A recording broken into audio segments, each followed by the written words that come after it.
श्वास श्वास पे राम रट, वृथा श्वास मत खोए, वो ना जाने जा श्वास का आवन हो न होए। हमको ये भी नहीं पता कि ये श्वास वापस आएगी कि नहीं। एक विश्वास में हम जीवन को जी रहे हैं। 60 साल चलेंगे, 70 साल चलेंगे, विश्वास कैसे हो गया? इन्हें देख देख के विश्वास हो रहा है।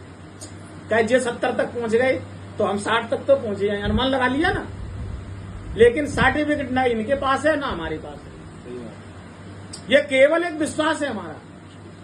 वही एक संत कह रहा है, जब तुलसी बाबा का अंतिम समय आया देह को छोड़ने का, अब आजाद होने की स्थिति में है।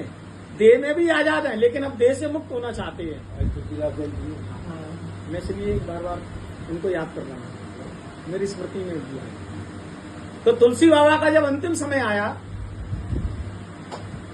तो सब लोगों ने पूछा कि महाराज आप तो जा रहे हो, कुछ बता के जाओ हमको, कुछ ऐसा बता के जाओ जिससे हम कल्याण को प्राप्त करें, जिससे हम अपने आत्म साक्षात्कार को प्राप्त करें।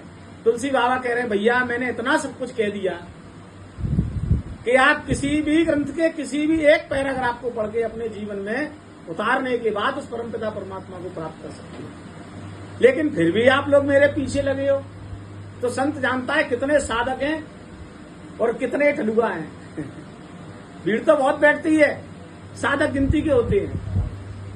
हजारों की भीड़ में कोई एक, गीता के योगेश्वर श्री कृष्ण महाराज कह रहे हैं, हजारों में कोई एक मुझ तक आता है, मुझ तक आने वाले हजारों में कोई एक मुझे जान पाता है, और मुझे हजारों जानने वालों में कोई एक मुझ में डूब पाता है।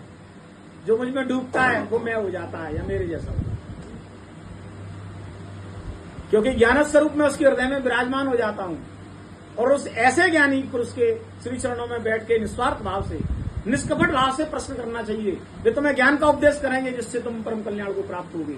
ये मेरा वाक्य नहीं है, योगेश्वर श्री कृष्ण का वाक्य। तो साधनों के द्वारा हमें ज्ञान रूपी फल की प्राप्ति होती है। सब साधनों का फल ज्ञान है।